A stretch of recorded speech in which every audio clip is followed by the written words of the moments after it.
Welcome to another episode of the Left of Lansing podcast with Pat Johnston. A progressive insight into Michigan's political and cultural world. And of course, an entertaining podcast designed to shine a light on how to make Michigan's political machine work for the people. Now, from the Left of Lansing headquarters, located in his attic, here's the award-winning Pat Johnston.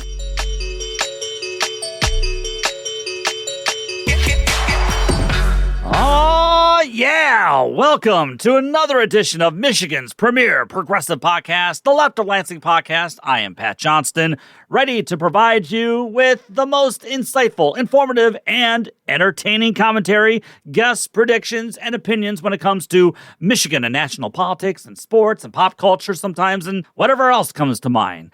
Hope you guys had a great holiday season, and I cannot believe that this is the 2025 version of the show, considering I started this around, 6 years ago. Of course, 2024 on a political and cultural level was a bit of a drag, to say the least, right? But like many of you, I'm suspecting I needed the holiday break to regroup physically and mostly mentally after the election year, and especially after the disappointment that Michigan Democrats brought many people during the lame duck session in the state legislature, and I'll talk about that in a second. But I returned earlier this week with my first Monday musing of the year to kind of get back into the swing of things, and it felt really good. And let that be a reminder that in addition to the weekly podcasts that are released each and every Thursday morning, I provide my Monday musings and my Friday shorts for those of you who subscribe to the show wherever you listen to your podcast, because one day a week, come on, let's admit it, isn't enough time for me to say all that I've got to say. Left of Lansing is also available on YouTube, so please subscribe there, because in addition to the regular show content, I'll be adding other content there as well that is not available just for those listening to the show via podcast form. And I will remind you that I'm now on Blue Sky. Just search Left of Lansing there and you will find me. It's where I'm doing most of my commentary nowadays, and it's a nice place to get away from the cesspool that is Elon Musk's Twitter. I do not call it X, it is always Twitter. I still have my profile up there on Twitter, and I'm still posting my audio and video clips there, but as far as commentary goes, I'm doing mostly all of that on Blue Sky. I'm still on Facebook and I'm still on the gram, but I'm not sure how much I'll be doing there with Zuckerberg's announcement this week that Facebook will be turning into Twitter. In fact, that's going to be one of the topics I talk about with my guest coming up here in a few moments. Jennifer Schulze is a longtime Chicago journalist who's been writing columns for the Heartland Signal, which covers Midwest news or news that's happening across the Midwest. And the people who work there have also posted some great news stories about Michigan politics as well. Jennifer posted a column at the Heartland Signal that came out just before the new year, and it was titled, "Welcome to the United States of Elon." And we will talk about the rise of the billionaire tech bros and if the legacy media is really up to the task of covering the merger of President Musk and his sidekick Donald Trump. And then my Left of Lansing last call will provide some additional thoughts from my discussion with Jennifer Schulze. So that's all coming up here in a moment or two. I feel like, and I don't think I'm alone here, I feel like that things are really getting crazy out of control here already in 2025, and I will do my best to alert all of you on what's happening in the Great Lakes state as MAGA Republicans now have the majority in the state house. I will do my best to cover what's happening across the country and how it affects Michigan, since dear leader Trump is moving back into the White House and his dutiful and extreme MAGA Republicans own the majorities in both the House and the Senate. Well, and the U.S. Supreme Court, too. I will try to bring you the best progressive thinkers, writers, communicators, influencers, officials, politicians, and activists to help let everyone know the many people out there fighting to make the political machine actually work for the people and not just for the out-of-touch elitists out there who now own some powerful positions with Trump back in the White House. I will continue to spotlight how MAGA Republicans are working to divide the working class for the benefit of the elite class, their class, the untouchable donor class. I'll continue to spotlight how MAGA Republicans are a threat to our democracy, to our American values, to the working class, to the migrant class, to women, to minorities, to the LGBTQ plus community, to all marginalized Americans, and to all people who weren't born with money or connections to lobby or bribe politicians to do their bidding. I will continue to use this show and my platform to spread progressive messages, strong progressive messages, which are popular with the people, but are suppressed big time by corporate media forces and, sadly, by some inside the Democratic Party. And I will continue to use this show to push the progressive economic and social agendas because they are intertwined. As we've seen with MAGA Republicanism, it's an ideology that's bent on suppressing real American history, suppressing marginalized people, and pushing a deceitful and hateful white Christian nationalist philosophy, which helps the goals of the rich white oligarchy that just sits back and enjoys how MAGA has divided the working class just enough for their benefit. Pursuing a progressive agenda, a strong progressive agenda, and pushing back against the blatant lies perpetrated by MAGA Republicans and their rich corporate management benefactors is how we can begin to not only bring some people back to our side, but also how we can bring the millions of those who did not vote last year. You know that only 47% of the city of Detroit voted last year? That's a problem. And it's a problem I want to address and learn why Democrats are having problems reaching Detroit voters and why Democrats are having a problem reaching all working class voters. This is the party of FDR. This is the party of JFK. This is the party of LBJ. This was always the working class party. What happened? We have to find ways to mend fences in different areas because many Arab American voters, Hispanic voters, and far too many white voters backed Trump because for some reason or another, they believed his economic message rang true to them. Now, how are we letting that happen? Worse yet, how are Democrats letting that happen? So while I will spotlight how MAGA Republicans are working to hurt and punish the working class and marginalized Michiganders and Americans across the country, that also means I will spotlight when Democrats, either in Michigan or on the federal level, are doing the same by being MAGA Democrats.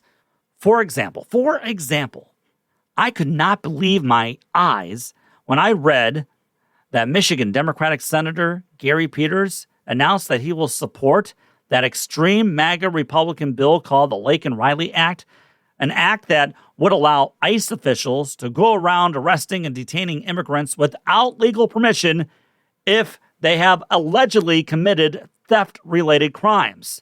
Now, Lake and Riley became a rallying cry for the MAGA Republican base because she was murdered by an illegal immigrant back in 2022. Tragic story. Her murderer was found guilty in a court of law and will spend the rest of his life in prison without parole. So the law worked. But you know, MAGA Republicans, that's not enough. They always have to focus on the other and make everybody fear the other. Because even though immigrants are far less likely to commit crimes than U.S.-born citizens, we cannot be bothered by those facts. No, you people are silly. We've got some brown people to harass because that's fun, right? Well, judging by Michigan Democratic Senator Gary Peters' actions, I guess it's fun to him or politically expedient to him, I guess. Acting like MAGA is kind of what you do. You don't want to act like a progressive or you actually help people. You want to act like MAGA because you feel like that'll help you politically. Michigan Democratic Congresswoman Hillary Schulze and the new Congresswoman from Michigan, Kristen McDonald-Rivet, I guess doing more MAGA Republican things than doing real progressive things is more fun for them. They were 2 of the 48 Democrats in the House who ended up supporting the bill. The ACLU says, in opposition to this bill, quote, "It's a slippery slope to start with the mandatory prolonged detention of our longtime residents who have been accused of, though perhaps not even charged with, criminal offenses, sometimes decades-old charges," unquote. There's no presumption of innocence, which, kind of makes America America. At least that's what I thought, but trash that aside.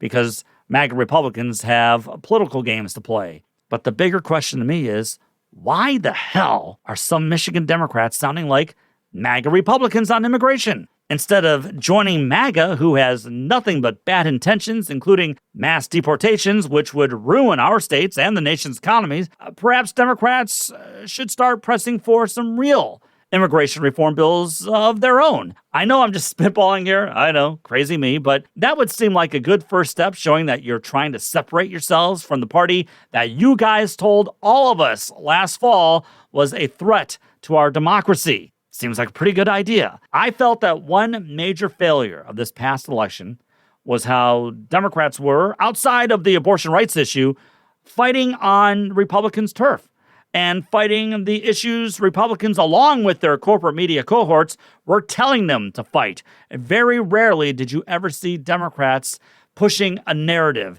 They were always responding to things that Trump was doing and responding to things that MAGA Republicans were doing or saying. Many Democrats failed to fight and failed to out-message how progressive policies and values work out a hell of a lot better than Republican policies. And many Democrats ran as bipartisan warriors, while at the same time they told voters how Trump and the Republican Party was the biggest threat to democracy and this country's institutions. Mixed messages. That sent mixed messages to voters who were told to fear Republican rule, but that in the end, if Republicans win, Democrats will work together with the people who want to destroy this country. Really, there's no big deal. It's all a big game. That's what people heard. That's what people saw, and that's why many of them probably said, voting for Trump, voting for Republicans really doesn't matter. Getting back to Kristen McDonald-Rivet, she won an election where Michigan Democrats really didn't do the greatest in 2024. So give Kristen McDonald-Rivet her credit and give her credit for her win, because some of her ads in which she spoke in plain English and how she would represent the working class in her district as a congresswoman in the 8th district, comprising of Midland, Bay City, Saginaw, and Flint, hey, those ads were effective. But I still had a problem with many of those ads, because rather than highlighting her work in the state Senate, in which she co-sponsored and passed the expanded earned income tax credit from 6 to 30% for working families in Michigan, she didn't even really highlight how she helped develop sentencing guidelines for parents who failed to lock up their guns after their kids used those guns to kill others. And she didn't even talk about how she fought for the expansion of LGBTQ plus rights. No, instead, McDonald-Rivet concentrated her message on how she could get Republican voters to back her, and how fighting crime, even though crime statistics show drops in crime, how fighting crime was always on the top of her mind. And on top of that, she talked about how she would work with the anti-democratic Republican Party on securing the border, aka going after immigrants. Now, I think McDonald-Rivet won her race in part, and this has to be noted because her Republican opponent, Paul Young, ran a horrible campaign, and she did create some decent ads that went viral. And I even lauded some of those ads on some of the shows last year. But it's hard for Democrats to gain a foothold with working class voters, or to make voters believe that you're willing to make their lives better if you refuse to run as a Democrat. Now, many of you know full well by now how Michigan's Democratic leadership in Lansing botched the lame duck session and their final days of complete power before MAGA Republicans took control of the House. Water affordability, homeless bill of rights, polluter pay, extending statute of limitations for sexual abuse survivors, all failed to get any kind of vote. I mean, that was a perfect opportunity for Democrats to show, yes, we may have lost the election and working class voters may not trust us, but here, we are going to pass these bills in our final days in power to show everyone that we are truly the working class party, while MAGA Republicans are doing everything in their power to oppose what we're trying to pass. But that didn't happen. No, instead, Governor Whitmer and the Democratic leadership passed a couple of bills, and one of them was to ensure that data centers for big tech companies like Meta, Google, and Microsoft and others received beautiful, massive tax handouts or tax breaks or corporate welfare, whatever you want to call it. And these data centers, by the way, need to swallow up lots of water to keep everything cool. So the hell with Michigan's environmental goals, I guess. And that's the most maddening of everything, because as we learned during the election, and we keep learning today, big tech bros bankroll Trump. And now they have him serving as a figurehead in office for their benefit. And meanwhile, here in Michigan, the Democratic leadership was doing everything in its power to give these companies, these same people, corporate handouts. That was at the top of their agenda, above polluter pay, above water affordability. What the hell's going on here? I mean, what we have seen here is a complete power play from the powerful people, the new robber barons, if you shall, from the tech industry. And Trump and MAGA Republicans are willing to give them whatever they want. Why the hell are Democrats doing the same? And I'm going to let you in on a little secret, everyone. They don't like Democrats, especially progressive Democrats. Coming up after this short break to talk more about big tech running our country and whether or not the media is up to the job to report on it is writer and reporter Jennifer Schulze. All right, so stick around for that. You are listening to LOL. He enjoys watching sporting events from years ago. He can recite most of the 1984 Detroit Tigers lineup. He will go to the mat in saying Michigan has produced some of the greatest music in the past 60 years. But most of all, he enjoys the loyalty of a fine dog while sipping on a tasty Michigan beer. Oh, and he loves talking about politics, if you haven't been able to tell yet. It's the Left of Lansing podcast with Pat Johnston. Need more Pat? Visit and subscribe to leftoflansing.com. Now, back to Pat.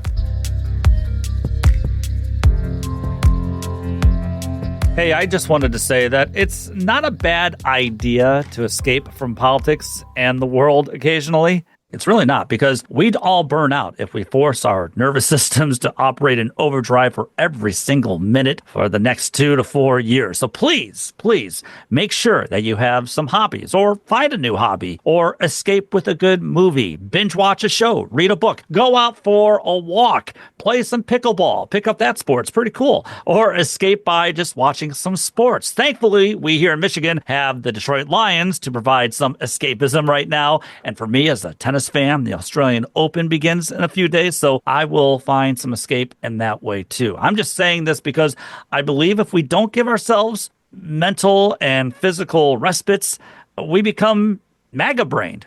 We really do. And we become an unhealthy society. And that's why we've got the arts. That's why we've got sports. And that's why it's okay to step out of the house and simply go on a walkabout. Make sure to take care of yourself in this time. That is of the greatest importance. All right, as I've talked about, Donald Trump is, of course, returning to power here in a few days, and there are a number of reasons as to how or why, which I've discussed a lot. But one main reason that he won and got away with everything is due to the failure, I think, of the corporate media. And another reason, of course, is due to the billionaire tech bro industry that is more than happy to work with and even direct Trump to ensure that their industry and their billionaire class turns even more powerful during his term. Joining me to talk more about this and more is Jennifer Schulze, a longtime Chicago journalist who now writes about journalism and media at the Heartland Signal and also on her Substack called Indistinct Chatter. Jennifer, thanks so much for spending a little time here on Left of Lansing. I greatly appreciate it. Well, thank you for inviting me, Pat. I'm very excited about our chat. Can't wait to hear what topics you want to cover. Perfect. Well, first, what's the Heartland Signal all about? Well, it's a website that is connected to the progressive radio station here in Chicago, WCPT. And Heartland Signal is I think they call themselves the newsroom for WCPT. So they do articles and op-eds, mostly focused, I will say, on the Midwest, but not entirely. I mean, you can't avoid talking about national politics, and national politics obviously impacts so many things. So there's tons of overlap, but the Heartland part of it refers to being focused here in the Midwest. I am a contributor to that website, and I think I started writing there, I don't know, a year and a half ago, just about my thoughts on the media. I have lots of thoughts. There are lots of things to talk about with the media, as you well know, Pat. I do. You know, I sort of stumbled upon the website because, like you said, there's a great concentration on Midwest politics. And of course, I cover Michigan politics, and there have been some great stories on Michigan politics posted there as well. And so I think that's how I stumbled upon the Heartland Signal. And that's how I started reading some of your columns and following you on Twitter. But now you've moved over to Blue Sky, as have I as well. Are you on Blue Sky exclusively now, or do you still have a presence on Twitter, which, you know, I do not call by the name that Elon Musk wants us to call it? Well, I agree with you. I call Twitter, Twitter, and Facebook, Facebook. My account on Twitter is still sitting there. I have not used it except to note one thing, I think about a week ago, which just as an aside, I'm sure people have noticed that government agencies, along with many news organizations, have a presence on Twitter, and they have not yet migrated over to any of these other platforms. And one that I am particularly fond of and have followed for years and rely on, frankly, for lots of things is the National Weather Service. And the National Weather Service is not on Blue Sky. And really, it does most of its social media posting exclusively on Twitter. So about a week ago, I just copy pasted something I'd written on Blue Sky about that to the National Weather Service, like pleading with them, please move over to these other platforms. But otherwise, I completely avoid Twitter. It is, as you well know, and I'm sure many of your listeners do too, a cesspool, and I have no interest in participating in that. So I post almost exclusively on Blue Sky. Up until yesterday, I was a little bit on Threads, and now I'm seriously contemplating going away from Threads because it's part of the Mark Zuckerberg, we don't believe in facts empire. And I have not been on Facebook for years. So gosh, I'm glad I don't have to worry about that. I would say to anybody that is on Facebook, oh boy, I don't think it's a tough decision. I don't think you should be there. I don't think you should be helping him make more money. Find another way to share your vacation pictures. Though that's going to lead me to this question. And I get it because I'm not doing as much on Twitter like I used to. I mean, that was where I would go every day. I'd wake up and open up Twitter, and that's where I would do a majority of my commentary on there, except, obviously here on the podcast. I'm doing more now on Blue Sky almost exclusively, but I still do kind of check out Twitter just to see what's there. And like you said, there are still a lot of organizations, still a lot of people that I followed who just haven't moved over yet to Blue Sky. So my question is, do you think it is wise for us to give up the ground at Facebook and at Twitter, or should we be fighting there as well as going over to Blue Sky? I do appreciate the conundrum. I personally decided that I did not want to be a part of any of that back and forth. I appreciate, though, people who do think there is a place, just like people who think that Democrats and others should go on interview shows on Fox, because if you don't, are they then only hearing, all the propaganda? So I get that. And I think it is a personal decision. I do think it's a mistake for anybody to be exclusively on Twitter.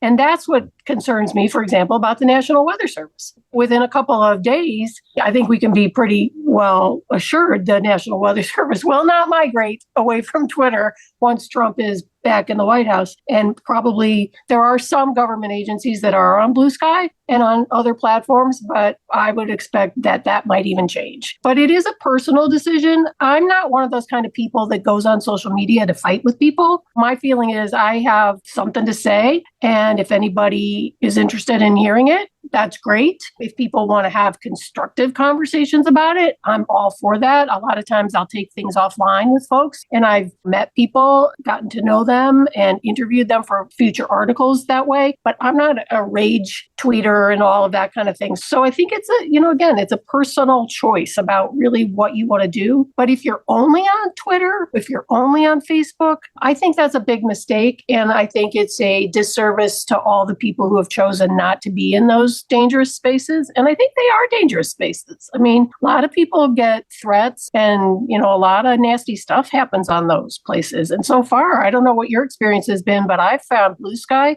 to be very welcoming and very thoughtful. Although I do notice as it's gotten more popular, there are more trolls and more bots. And, I'm doing the block thing like I hadn't when I first joined, but it still just seems to be a better space for honest conversation.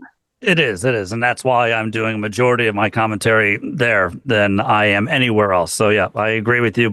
Jennifer, let's talk more about Elon Musk, if you don't mind. You posted such an insightful, yet scary, but also spot-on piece in the Heartland Signal titled The United States of Elon. And you write about how Musk was pretty much single-handedly able to at least temporarily force a government shutdown last month. And you point out how Trump and the MAGA majority in Congress will pretty much just follow what Elon wants, considering how much money he gave them for their campaigns. So I guess Here's my question, and it's a question that you posed in your piece. Is the news media prepared to cover this merger of Elon Musk and the billionaire class led by him and Trump and his MAGA Republicans?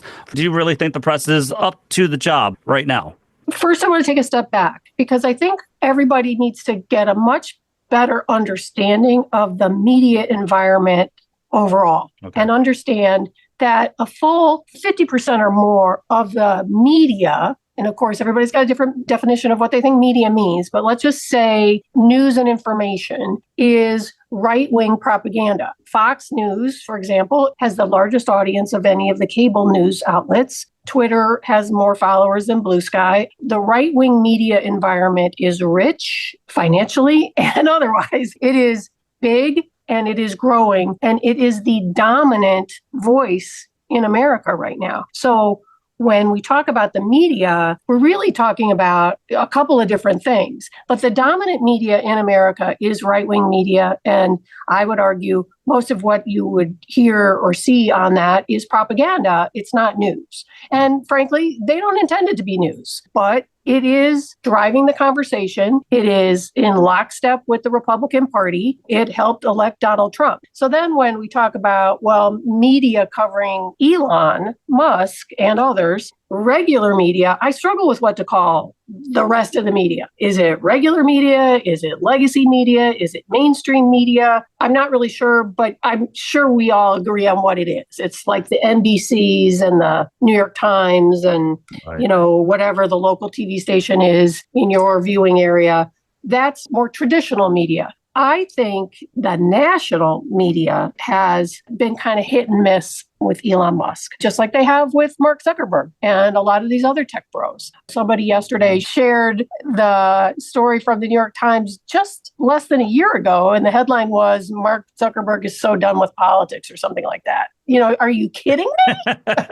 And, I guess it depends on your definition of politics, right? So that media, again, is, I think, sort of hit and miss with Elon. But I also started to see some of the same patterns when he really jumped into the Trump campaign in July. And after that, I started to notice some of the same patterns the press has with Trump. And that is, Elon says is the headline. Elon Musk says, Elon Musk believes, Elon Musk. So he gets this instant credibility, no matter what he said. For years we've seen Trump says, and it doesn't matter if Trump said something different yesterday and he's going to say something different the day before. The headline, which of course everybody reads headlines more than they do stories, the headline sends a message like this is serious, authoritative, honest, and that kind of thing. And I noticed that was happening with Elon Musk. Not that it necessarily wasn't happening before, but when he got into politics, the coverage of him jumped over into mainstream coverage off the business pages. And it was very uncritical for the most part. Clearly, that's a problem. So what I was watching just all this unfold and seeing his enormous power to even get Donald Trump to do what he wants. I mean, honestly, I think Elon Musk is probably the most powerful person in the world right now. We see what he's doing in Europe, and he has his finger in everything and is using his social media platform and the press and other people's reluctance to push back too hard on him because nobody wants really to be in his crosshairs, right? But he seems to be influencing the government of the United States in a way I don't know that we've ever seen before. And so I started thinking about it and I was like, oh my God. I mean, I'm worried enough about Trump, but in a way, I'm more worried about Elon Musk because he's, I think, more powerful than Trump. I know Trump, when he's president, will have an army and all of that, but I really do believe Musk is like an earworm in Donald Trump's head. He's like calling the shots on a lot of things. His influence is crazy. If you're some tech writer for the New York Times, you're going to stand up to that? I mean, it's hard. And one person I wanted to talk to about it was a tech reporter who covers Musk. The first thing you have to know about Elon Musk is that he wants attention more than anything. And doesn't that sound like Trump? Yeah. But Gil Duran said, you need to understand the motivation of a guy like Elon Musk. He doesn't care what he's saying. I mean, he doesn't want to lose his government contracts. clearly, but he most importantly wants to be the person everyone's paying attention to and talking about and the cool guy. And the press cannot give into that. And I see a lot of that kind of coverage happening. And I do think that over the years, tech coverage has been also hit and miss. I mean, these guys weren't perceived as such a political threat before. They might have been perceived more as a technological threat. I mean, taking over the world with social media and their tech platforms and the like. But now so many of them are involved in politics, and we really need to start covering them a little bit more aggressively. Is the press up to it? I don't think so. Okay, that's a little depressing. I know, it is. It's really depressing. Well, Jennifer, then are we partially then to blame for allowing Musk to have such a high stature in our culture, not just our politics, that we put people like him on such a high pedestal when he was just viewed as just, this tech genius? And now it's to the point that nobody feels like they can question him? Well, I'm sure that's part of it. A lot of these guys, and frankly, they're mostly guys, have been treated for years like boy wonders. Yeah. So then when you've that's sort of the understanding, right? How do you then say, oh, but now they're a little bit dangerous? Already with the right-wing propaganda being the dominant media in the country and mainstream media facing all kinds of challenges, including just how far to go to be combative is not quite the right word, but to be more aggressive in its coverage. It struggles with that, obviously. It struggled for years with doing that with Trump. Where do we find the truth? The thing that really bugs me about the mainstream coverage of Musk is just how willing the coverage has been to say the Department of Efficiency and in the descriptions and headlines and in stories and interviews of this committee, commission, advisory group that doesn't exist yet and is by no means a government department and will not be a government department, most likely, but to just automatically give that instant credibility. So I think if you went around the country and said to people, what do you think about this Elon Musk thing? They would right now believe it was an existing department of the U.S. government and that he was already working there and everything was moving along just fine. And part of that is the way that the press talks about it. Instead of saying, like the so-called or the planned, just being more careful about how you talk about things. But that horse is already out of the barn, I think. Agreed. If you don't mind, since you've already brought him up, you quoted him in your story and you said it was Gil Duran. Is that correct? Mm-hmm. Yes. Okay. And because you did ask him also, how do you cover Musk and Vivek Ramaswamy, who are leading, you said, this whole thing about slashing domestic spending and all that. And he told you enough. I'm just going to quote it here. He said, Remember, one of their main goals is to erase the public's ability to distinguish between lies and truth. Journalists must hold the line and refuse to cover liars and lies with naive 20th century objectivity. The rules have changed and journalism must evolve or die. To be clear, it is currently dying. So is journalism, or what we have known as journalism, dying, Jennifer? And if it is, what is then maybe the next step for journalism if it has to move on from this 20th century playbook in a way? And what does that mean for the future of the country if journalism doesn't evolve? Two comments on that. First of all, I'd say the advertising model, the financial model for mainstream media is what's dead and dying, right? Mm-hmm. Print newspapers relied on advertising in the pages of the newspapers. When that went away, they did not have a successful replacement for it, particularly because they had already started giving away their content for free on social media platforms like Facebook. So you can't give it away for free on Facebook and then say, oh, now we're going to put up a paywall and have people to go for that. And that, the loss of the advertising revenue is what was the biggest driver in news organizations shrinking, together with the rise of social media. So suddenly, instead of turning on the news in the morning or in the evening or reading your paper or whatever, suddenly you're picking up your phone and you're going through Twitter. And then you're looking at stuff that's on there from Russian bots and the New York Times. Pretty soon, there were other actors that gained more traction, and it definitely damaged mainstream media. Now, I do think that mainstream media can survive this. I think it is going to have to, as Gil said in that interview I did with him, it is going to have to change how it does business. And one of these things, I mean, I went to journalism school a long time ago, but one of the classic things that you learn when you're in journalism school and then you are meant to practice when you're working as a journalist is this notion of getting a comment from this person but this person says that.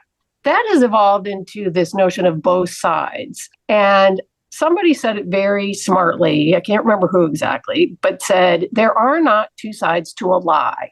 And when one side of a story is lying, as let's just say Trump is pretty much every time he opens his mouth, and then whoever he's talking about is saying something truthful, treating them the same, weighing them the same, so that the listener, the viewer, the reader goes, well, I'm not sure.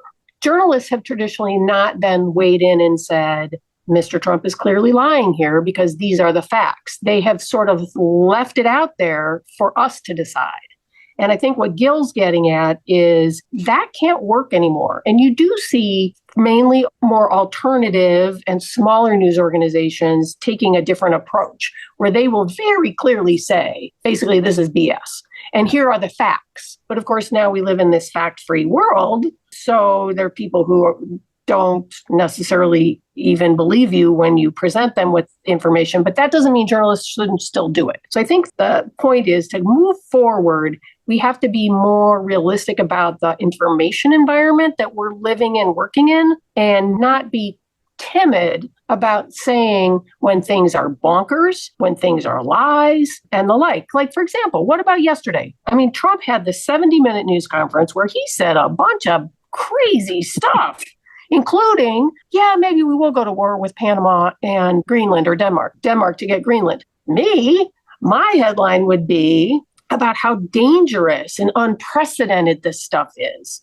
The New York Times leading reporter David Sanger does a whole piece on it, but it's sort of like, oh yeah, it's Trump being Trump. And I'm like, if we had been more honest about some of this from the beginning, I don't know, would we be here today? I don't know. But I don't know how we can keep doing the Trump being Trump thing without really telling our audiences, this is serious and dangerous. But we are going to get the Gulf of America. I mean, come on. I mean, yeah. And I would say to that, one of the things that Trump does better than anybody, and I think Elon Musk is right up there with him, though, it's a distraction. Of course. You know, what we should be talking about are his nominees to run the Defense Department and the like, right? And he's very good at, there'll be 24 hours of Gulf of America stories. Yeah. And meanwhile, the things that are really going to impact us, well, we're distracted from that because that's over here. And, what crazy thing did he say today? Figuring out how to do that, the mainstream media has not done it. Well, and not to interrupt you, but you kind of bring this up in your piece. I mean, that's the whole flooding the zone strategy, right? Right. And the press has not figured out, because here's another thing that drives news media. Not that this will be surprising to anyone, but what's new is sometimes given more attention by news organizations and journalists themselves than what's important. And Trump has something new every time he opens his mouth. Yesterday, he had about 400 things that were new. And figuring out how to weigh that, as opposed to just spewing it all out there, is something that the news media is very, very bad at. And frankly, Americans, like you and I, probably spend a lot of time paying attention to the news, right? And know what's going on pretty much all through the day. Most people don't live like that, right? They might catch a newscast a couple times a week, might. Nobody reads a newspaper anymore. Most people get their news from social media. But when we say they get their news from social media, is it news? Is it, a Russian bot telling them that something that is very much not true? And so people catch snatches of things. They catch mood or trends, but very limited. It's a huge problem. Trump's flooding the zone, how people take in the information, how the media prioritizes what happens. I'm not surprised people can't make much sense of it. I'm also not surprised that so many people who said they voted for Trump did not really understand his policies or his plans, because I'm not sure you could in this media environment unless you made it your mission. And who's going to do that unless they're, like you and me? We only have a couple moments left, and I love, Jennifer, that you took some time to talk with us here this week. But if I can just bring up this one point, and maybe it's something you and I think we agree on, but maybe not 100%. And so it's something that you've been sharing on your Blue Sky account, and it's that many are upset. You've already brought it up here about Mark Zuckerberg announcing that he's going to be getting rid of his fact checkers on Facebook, and instead he's going to follow Musk's Twitter example, I think, of community notes. But I have to say this, that I'm not as fired up about that part because misinformation has always been on social media. And it's not like as we've just been talking about here, it's not like the legacy media fact checkers always got everything right as well. I mean, I can remember even during the Obama years when Rachel Maddow on MSNBC would regularly attack the Washington Post and other legacy media fact checkers for, in her opinion, getting it wrong. And she would spend a lot of segments talking about that. So I guess what I'm trying to say is, when it comes to that, there never really was a perfect fact checking system in the first place, was there? No, honestly, I'm not sure the fact checking system is the biggest issue with what's going on with Zuckerberg. I think from what I've been reading, like I said, I'm not on Facebook, but what I've been reading today about people who have worked there and have been part of the fact-checking apparatus, none of these posts were ever taken down, but they were flagged. And if you wanted to, you could click on something and go get the information, actual credible information about whatever was being said in a questionable post. The difference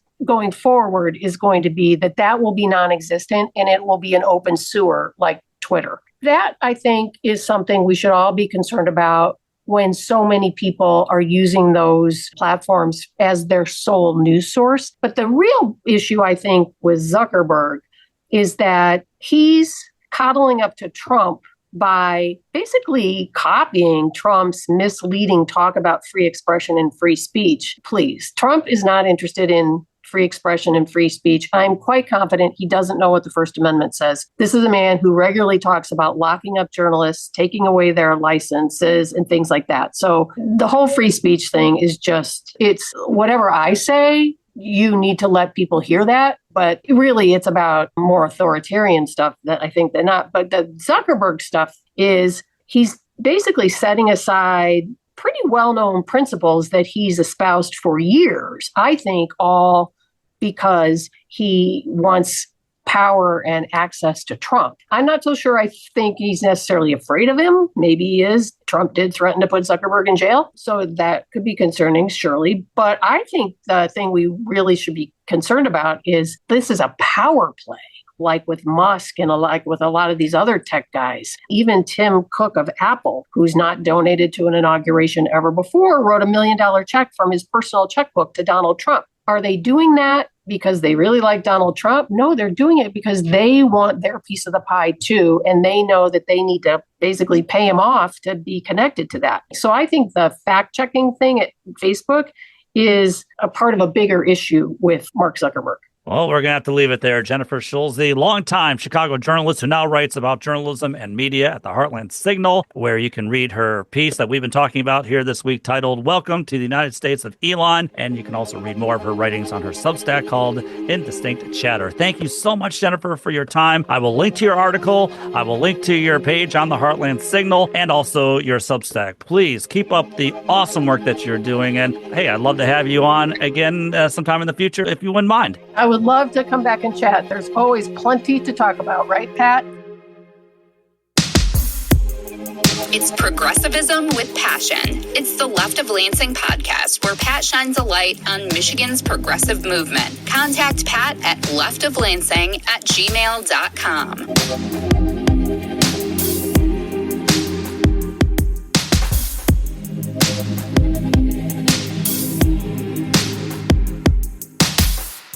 You know, that's a terrific way to start another year of the Left of Lansing with a terrific guest like Jennifer Schulze. She gave some really great insights and points on the state of media and social media, and especially the billionaire tech bros who are stifling free speech so that way they can cozy up to Trump and MAGA Republicans. If you don't mind, I'd like to offer up some extra thoughts of my own or attachments to some points Jennifer made as part of this week's Left of Lansing Last Call. Near the end of our talk there, you heard us discuss Mark Zuckerberg's plans to gut Facebook's fact-checkers in favor of some kind of community notes thing that Elon Musk installed at Twitter. And I liked how Ms. Schulze described how this will lead Facebook becoming an open sewer like Twitter is right now.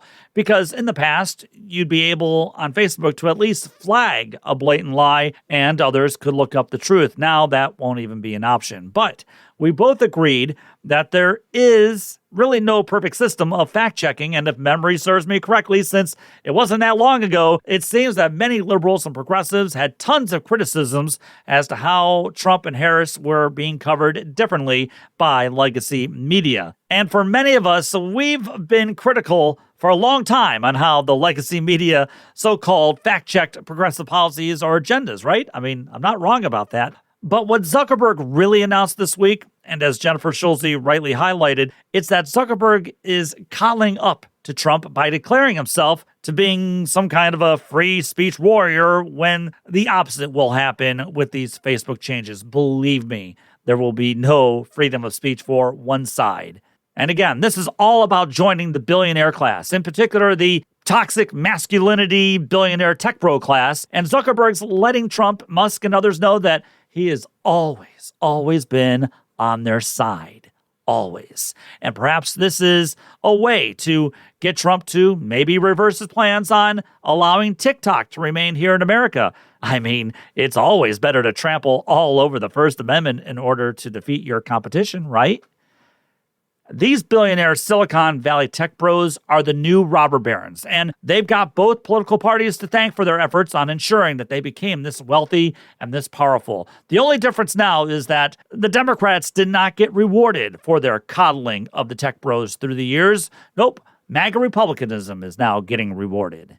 If you can, I'd just like to share a quote to you from Jared Yates Sexton. He has a Substack called Dispatches from a Collapsing State, and he also hosts the Muckrake political podcast. And if you recall, he was a guest here last year, and he's been spending a huge chunk of time covering the tech bro billionaire class. And this is what he had to say of Zuckerberg's statement this week in a piece that he wrote. And I'm just going to quote here, if you don't mind. He says, "Here, and this is the same case as watching Jeff Bezos, Apple, and other tech oligarchs just blatantly handing Trump millions of dollars, is an example of how this oligarchical class system works. Within the upper ranks, there is a solidarity among the wealth class. They're fighting for the same things: deregulation, continued consolidation of resources and wealth, the destruction of the social safety net, the total takeover of representative government and the economy, and they have incredible class solidarity." He's right. We are in the new robber baron age here, everyone, and we're partially to blame for it. And we can fight it. We can fight against the corruption, and we can fight the sinister system that allowed all of this to happen. And we can do that thanks to different platforms and avenues, such as progressive podcasts like Left of Lansing. And that's why it's important to support and share these shows with as many people as you can, because like Jennifer said, right-wing media enjoys strong financial backing. Most of us on the progressive side do not. We rely on you. So please subscribe, like, and give 5-star reviews of strong progressive voices and strong progressive programming like this one.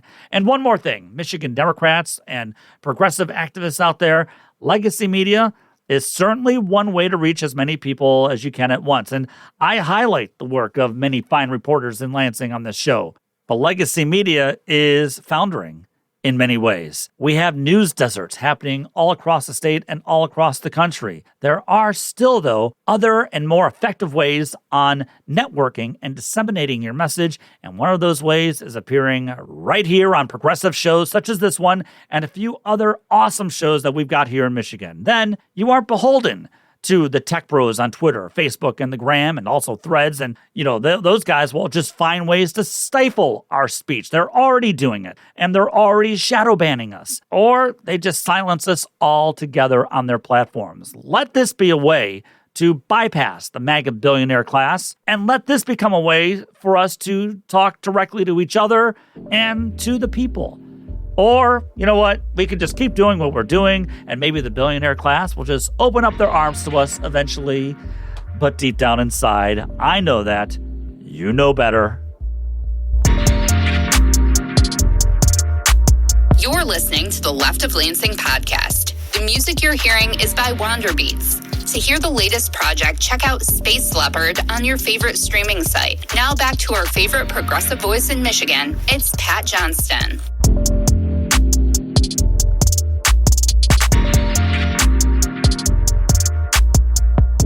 And that's going to do it for this edition of The Left of Lansing. Special thanks again to Jennifer Schulze of the Heartland Signal for being a wonderful guest this week. And please check out her Substack called Indistinct Chatter. Next week, I'm hoping to have one of the more strong progressive Democrats in Lansing on the show.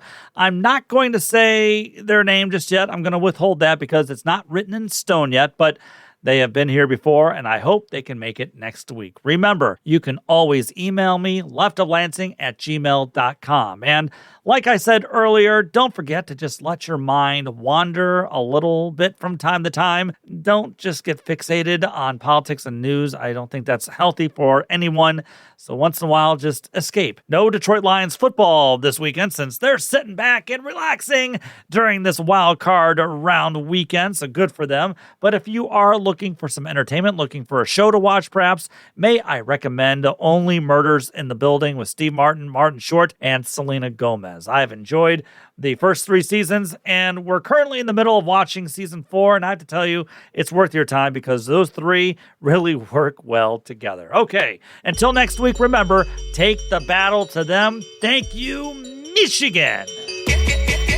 The Left of Lansing podcast was produced by Pat Johnston, written by Pat Johnston, researched by Pat Johnston, edited by Pat Johnston, and hosted by, yes, Pat Johnston. Technical assistance by Dr. Heather. And thanks to our good friend Kirsten for the awesome podcast logo. Remember to visit leftoflansing.com for more news and information. Thanks again for listening to the Left of Lansing podcast.